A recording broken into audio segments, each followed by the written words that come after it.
Assalamualaikum warahmatullahi wabarakatuh. Hai guys, welcome back to my channel. Nah, pada kesempatan kali ini saya akan membahas tentang jenis-jenis pendidikan tindakan kelas atau disingkat dengan PTK.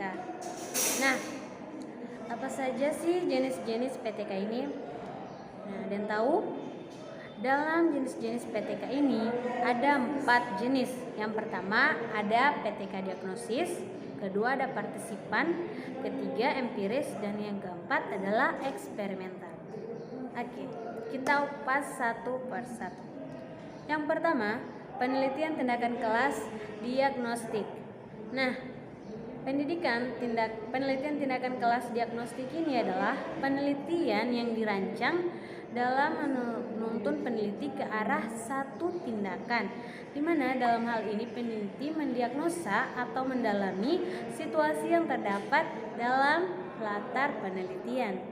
Contohnya seperti peneliti berupaya menangani perselisihan yang dilakukan antar siswa yang terdapat di dalam suatu sekolah atau di dalam suatu kelas.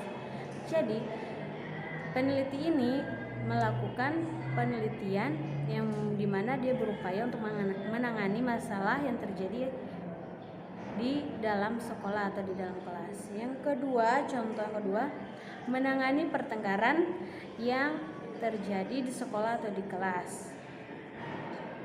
Yang ketiga adalah konflik yang dilakukan antar siswa yang terdapat di suatu sekolah atau kelas. Jadi selain penelitian tindakan kelas diagnostik ini untuk dia menangani perselisihan antar siswa, dia juga bisa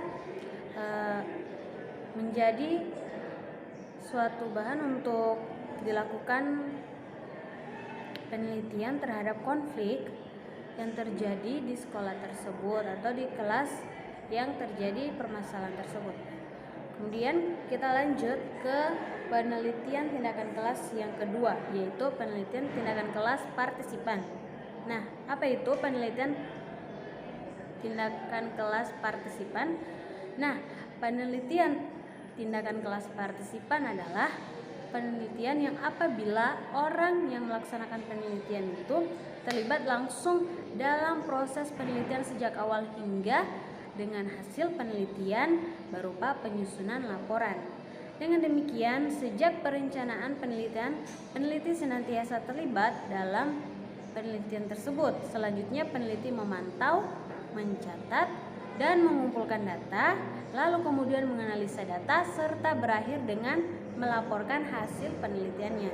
Jadi dalam penelitian tindakan kelas partisipan ini, penelitinya itu berperan aktif mulai dari tahap pertama hingga tahap terakhir.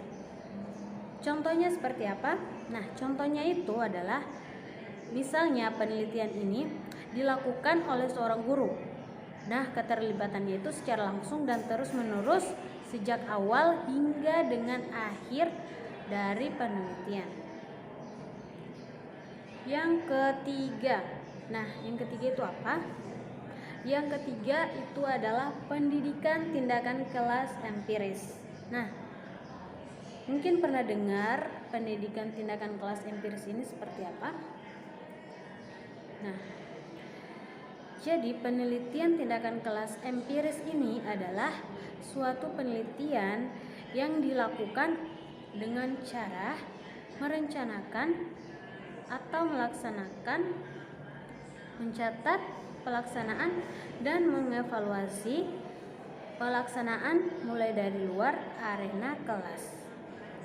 Jadi dalam penelitian ini jelas bahwa jenis ini peneliti harus berkolaborasi dengan guru yang melaksanakan tindakan di dalam kelas. Jadi dalam penelitian tindakan kelas empiris ini maksudnya bahwa penelitiannya itu dilakukan dengan cara merencanakan, mencatat pelaksanaan, dan mengevaluasi pelaksanaan dari luar arena kelas. Dan dia juga itu butuh kolaborasi atau butuh bantuan juga dari guru yang memang melaksanakan tindakan kelas yang ada di dalam kelas itu. Jadi dia tidak bisa sendirian, dia harus membutuhkan atau harus berkolaborasi dengan guru yang ada di dalam kelas. Nah, kita berlanjut ke pendidikan tindakan kelas yang eksperimental. Nah, seperti apa pendidikan kelas penelitian tindakan kelas yang eksperimental itu?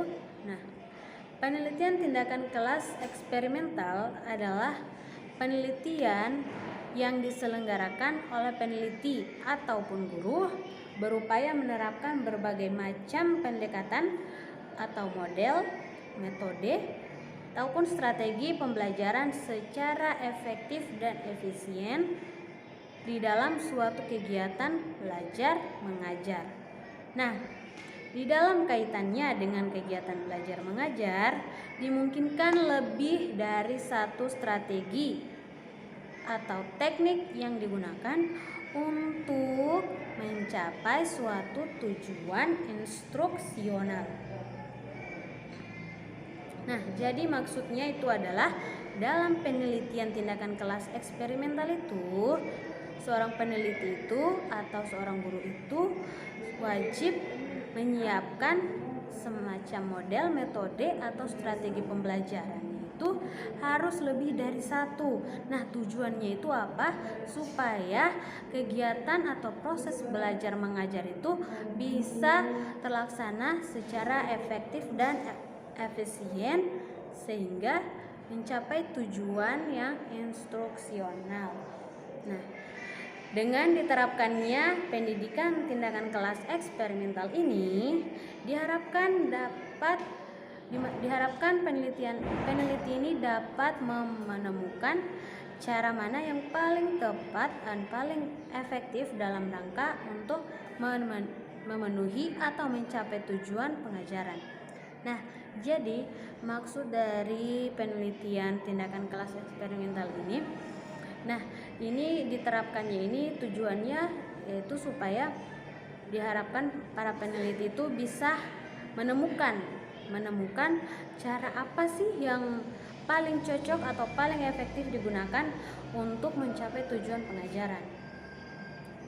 Nah, itu dia penjelasan dari jenis-jenis pendidikan tindakan kelas, mulai dari pendidikan tindakan kelas diagnostik yang dirancang dengan menuntut peneliti ke arah satu tindakan, penelitian tindakan kelas partisipan yang dimana penelitinya itu berpartisipasi mulai dari awal hingga akhir penyusunan laporan, kemudian empiris, dimana pendidikan tindakan empiris, di mana pendidikan tindakan empiris ini dilakukan dengan cara merencanakan, mencatat, melaksanaan dan mengevaluasi pelaksanaan dari luar arena kelas yang berkolaborasi dengan guru di dalam kelas, sampai dengan pendidikan kelas eksperimental yang dimana seorang peneliti atau gurunya itu harus menyiapkan berbagai macam model, metode ataupun tindakan atau strategi lebih dari satu untuk bisa mencapai tujuan instruksional sehingga proses belajar mengajarnya itu menjadi efektif dan efisien. Nah, sekian dari penjelasan jenis pendidikan tindakan kelas. Semoga materi ini bisa bermanfaat buat penonton maupun siapapun yang nonton video ini ataupun mahasiswa. Nah, sekian, dan apabila ada kesalahan mohon dimaafkan. Saya tutup dengan ucapan wabillahi taufiq wal hidayah. Wassalamualaikum warahmatullahi wabarakatuh.